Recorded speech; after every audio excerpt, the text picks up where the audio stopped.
मुकाबला पिछले 9 दिनों से चल रहा है इजराइल और ईरान के बीच, जो कि एक भी झुकने को तैयार नहीं, पीछे हटने को तैयार नहीं। और ये जो युद्ध चल रहा है, इसका जो 9वां दिन था वो और ज्यादा भीषण साबित हुआ है, क्योंकि अब इजराइल ने ईरान के तेल डिपो पर बमबारी कर दी है और राजधानी तेहरान पर जबरदस्त हवाई हमले किए, जिससे कि दक्षिण तेहरान उत्तर पश्चिमी के इलाके में शहरान तेल डिपो पर मिसाइलें गिराई गई, उसको नुकसान पहुंचा है। इजरायली सेना ने इन हमलों की जिम्मेदारी लेते हुए यह दावा किया कि उन्होंने इन ईंधन भंडारण के केंद्रों को अपना निशाना बनाया है, जिनका इस्तेमाल ईरानी सशस्त्र बल लगातार कर रहा है। हमलों की चपेट में तेहरान के पास स्थित शहरे जिले की मुख्य रिफाइनरी और एल्बोर्स प्लांट के कई ऑयल डिपो भी शामिल है।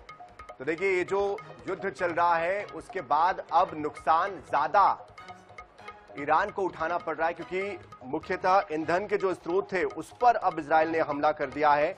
और जिस तरह की स्थितियां निर्मित हो रही है, अब तक के ये बताया जा रहा है मीडिया रिपोर्ट्स के मुताबिक कि लगभग ईरान के 5000 लोग अपनी जान गंवा चुके हैं और लगभग हर दिन इस तरह का मंजर वहां पर बन रहा है कि मिसाइलें दागी जा रही। लेकिन इसके मुकाबले ईरान को कमतर नहीं आंक सकते आप। उसके पास जो ड्रोन है उसका इस्तेमाल वो इजराइल और अमेरिका के लिए कर रहा है, और ड्रोन के जरिए वो हर जगह हमले करते हुए अपने दुश्मनों को गुमराह भी कर रहा है।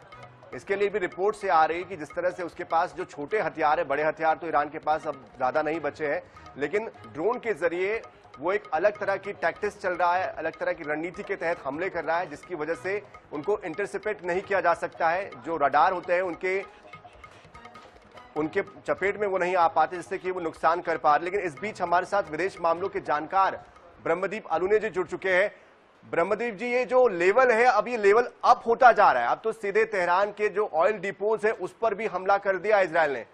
आखिर कब तक ये युद्ध चलता रहेगा? क्या लगता है कि ईरान घुटने टेकेगा, या सब नेस्तो नाबूद होने के बाद सब कुछ फिर से एक बार खड़ा करने की स्थिति नौबत आएगी, तब जाके अमेरिका या इजराइल जो है वो यहाँ दखल दे पाएगा? सनी जी, देखिए, हमले बहुत जबरदस्त हो रहे हैं और ईरान जवाब भी वैसे ही दे रहा है। और सबसे बड़ी बात है कि जो खबरें आई है उसके बाद जो ईरान के राष्ट्रपति है पेजेश्कियान, उन्होंने जो बयान दिया था उससे वहाँ के जो अन्य अधिकारी या जो कहें कि कट्टरपंथी धार्मिक नेता है वो नाराज भी हो गए।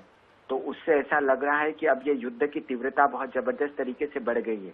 और ईरान जिस प्रकार से बैलिस्टिक मिसाइलों का उपयोग कर रहा है और इजराइल भी जिस प्रकार से हमले कर रहा है, तो इससे तो ऐसा लगता है कि आने वाले समय में युद्ध कहीं थमता नहीं दिखाई दे रहा है और इसके बहुत ही भयावह परिणाम हो सकते हैं।